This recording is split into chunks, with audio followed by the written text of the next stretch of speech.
Assalamualaikum warahmatullahi wabarakatuh. Alhamdulillahi rabbil alamin, wassalatu wassalamu ala asyrafil anbiya wal mursalin wa ala alihi washabbihi ajma'in. Subhanaka la ilma lana illa ma 'allamtana innaka antal alimul hakim. Alhamdulillah, bersyukur kita kehadrat Allah Subhanahu wa taala kerana dengan limpah dan kurnianya Allah Subhanahu wa taala masih lagi memberi kita nikmat yang banyak, nikmat yang hebat, nikmat kesihatan, nikmat keselamatan, nikmat rasa, nikmat melihat, nikmat mendengar, nikmat Islam, nikmat iman, nikmat taqwa, dan alhamdulillah nikmat kita boleh bertemu pada hari ini insya-Allah. Alhamdulillah, pada hari ini insya-Allah kita akan meneruskan lagi pengajian kita dalam subjek akidah. Insya-Allah pada hari ini kita akan membincangkan sifat-sifat wajib bagi Rasul, sifat-sifat wajib bagi Nabi dan Rasul, dan sifat mustahil. Sifat yang wajib, bila sebut saja wajib, maknanya kita wajib menghafal, wajib mengetahui 4 sifat bagi Rasul ini. Kalau kita tak tahu, maknanya kita merupakan orang Islam yang berdosa. Sebab sifat 4 sifat yang wajib bagi Nabi dan Rasul. Terusnya kita tengok yang pertama, sifat yang pertama as-siddiq. Sod tu, sod dal ya qaw, as-siddiq. Siddiq iaitulah benar, kan, betul. Sifat Nabi yang pertama siddiq, mesti benar. Tak ada Nabi yang tak benar, kan, yang dusta, tak boleh jadi Nabi. Segala perbuatan dan perkataan Nabi dan Rasul adalah benar, kan. Wa ma yantiqu 'anil hawa. Wa ma yantiqu 'anil hawa, Allah Taala kata dalam Quran. Dan tidaklah Nabi itu wa ma yantiqu 'anil hawa, dan tidaklah Nabi itu bertutur dengan hawa nafsu, kan. Illa wahyun yuha, melainkan adalah wahyu daripada Allah. Seperti mana Nabi Muhammad, Nabi kita, dia bercakap semua daripada wahyu daripada Allah, kan. Jadi mustahil bahawa Nabi dan Rasul adalah pembohong, kerana mereka sentiasa dijaga oleh Allah Subhanahu wa taala. Nabi dan Rasul bersifat benar, baik itu dalam ucapan ataupun dalam tingkah laku dan perbuatannya. Itu as-siddiq. Yang kedua, tabligh, artinya menyampaikan wahyu kepada umatnya. Maknanya Nabi ini bersifat yang kedua, menyampaikan. Bila dapat saja wahyu daripada Allah, sampaikan, sampai, kan. Itu tabligh. Sifat tabligh, menyampaikan. Bahawa para Nabi dan Rasul menyampaikan wahyu Allah Subhanahu wa taala kepada orang lain, kepada umatnya. Jadi mustahil jika mereka menyembunyikan wahyu ataupun risalah Allah Subhanahu wa taala kepada umatnya, kan. Jadi kita tengok Nabi Muhammad, Allah Taala berikan wahyu kepada Nabi Muhammad, itulah berkenaan dengan Al-Quran, kan. Al-Quran, Allah Taala turunkan wahyu, kan, kepada Nabi Muhammad sedikit demi sedikit, sehinggalah kita boleh melihat, kan, sebuku Al-Quran pada hari ini. Itu merupakan wahyu daripada Allah. Kan. Jadi kalau Nabi Muhammad menyembunyikan, tidak menyampaikan apa yang diturunkan risalah daripada Allah, maka kita tidak boleh dapat membaca Al-Quran, dan kita tidak dapat menyelesaikan masalah yang berlaku pada hari ini di dalam masyarakat, di dalam diri kita. Tidak sekiranya apa yang diturunkan kepada Nabi Muhammad sembunyikan, kan. Kalau Nabi Muhammad sembunyikan, jadi ada ayat-ayat yang kita dapat tidak dapat selesaikan.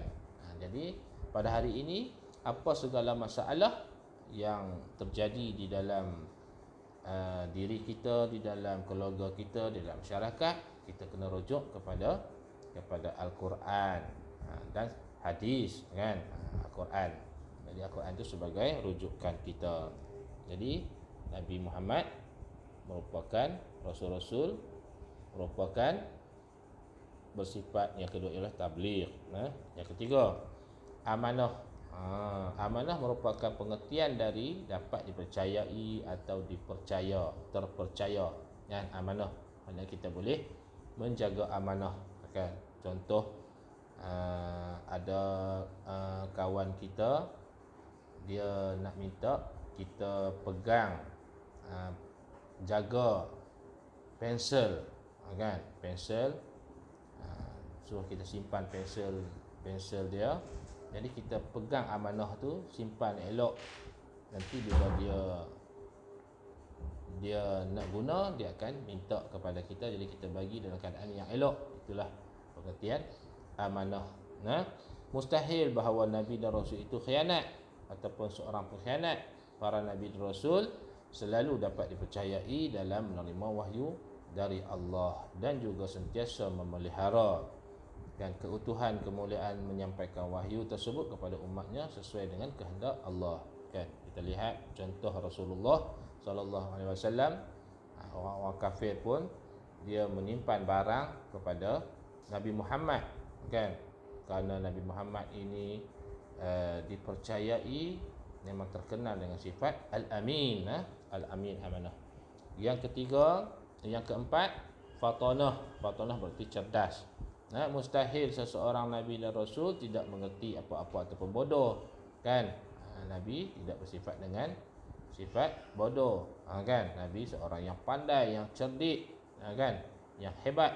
Mereka dianugerahkan kecerdasan oleh Allah agar mereka mampu mengajak manusia untuk selalu berada di jalan yang lurus, iaitu jalan yang sentiasa diridai oleh Allah. Kemudian kita lihat sifat mustahil, sifat lawan bagi sifat wajib bagi Rasul. Ni kita tengok sifat yang tak boleh ada. Mustahil, dia sebut mustahil ni sifat yang tak boleh ada, kan? Pada Nabi dan Rasul, kan? Kita ni selaku manusia, kan? Selaku manusia biasa, kemungkinan ada, kan? Kemungkinan ada sifat-sifat mustahil yang bagi Rasul ni, kan? Tapi kalau ada sifat-sifat yang mustahil ni, maka kita merupakan orang yang berdosa, kan? Nabi maksum, kena ingat tu, Nabi maksum. Nabi dan Rasul maksum, terpelihara daripada dosa. Mereka tidak melakukan dosa, Allah jaga mereka. Okey. Sifat mustahil, jahlun ataupun baladah, kan? Kita tengok. Okey. Kita lihat sifat mustahil bagi Nabi dan Rasul. Okey. Yang pertama, okey, kita tengok yang pertama tadi. Pertama tadi siddiq. Siddiq, sifat wajib bagi Nabi dan Rasul. Siddiq, siddiq, benar, kan? Lawannya kazib. Lawannya kazib, mempunyai arti bohong ataupun dusta. Maksudnya Nabi Muhammad mustahil tidak mempunyai sifat kazib, dusta. Sifat ini merupakan sifat yang tidak mungkin dimiliki oleh para Nabi dan Rasul kerana mereka sentiasa dijaga oleh Allah. Sifat ini merupakan lawan bagi daripada sifat amanah, kan? Amanah, sifat amanah. Kita tengok.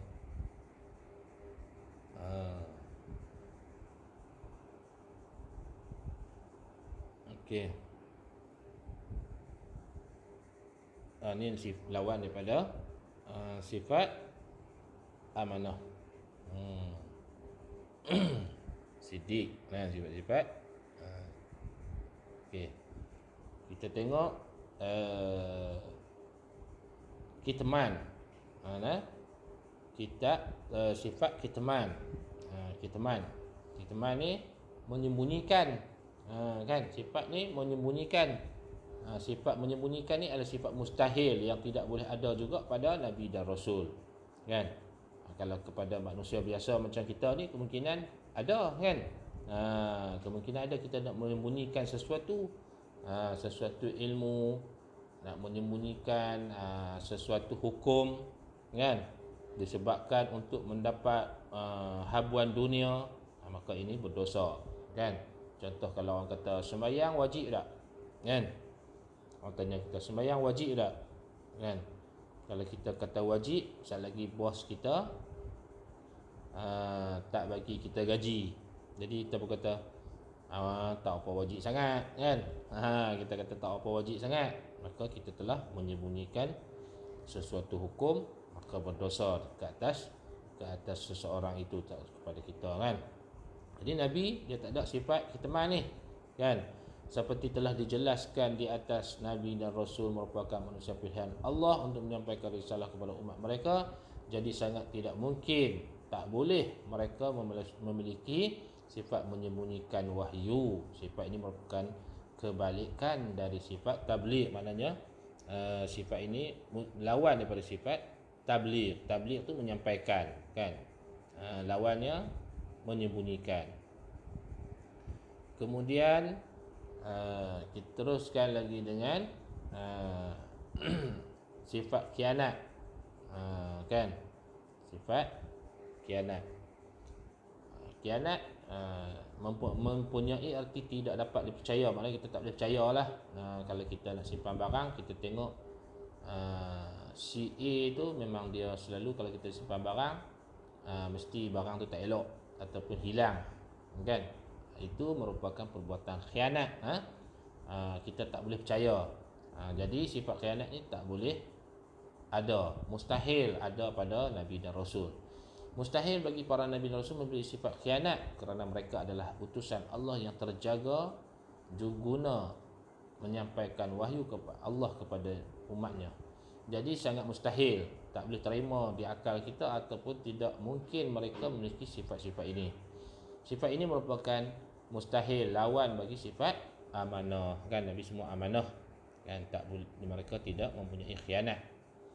Kemudian yang terakhir, jahlun ataupun baladah, kurang cerdik, bodoh, kan? Tolol, kan? Tongong, ada juga orang panggil, kan?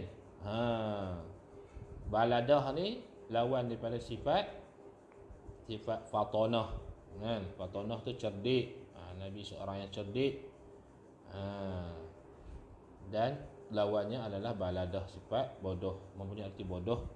Para Nabi dan Rasul Allah merupakan manusia pintar, pandai, yang dipilih oleh Allah untuk menyampaikan agamanya kepada manusia dan melakukan berbagai tindakan kebaikan agar mereka boleh menjadi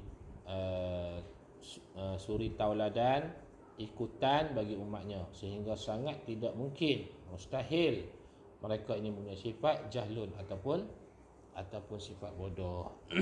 Jadi itulah empat sifat wajib bagi Rasul, dan empat sifat juga lawan bagi Rasul, Nabi-Nabi dan Rasul. InsyaAllah Ustaz harap antum semua dapat menghafal surah sifat-sifat Nabi dan Rasul. Jadi insya-Allah Ustaz akan bagi latihan sama juga macam dengan latihan latihan pelajaran sirah, kan? Antum kena tanda saja ataupun bulat. InsyaAllah soalan tu akan menyusul, InsyaAllah. Wallahu alam. Jadi kita akan bertemu lagi di lain kali. Ustaz sudahi dengan wabillahi taufiq wa hidayah. Assalamualaikum warahmatullahi wabarakatuh.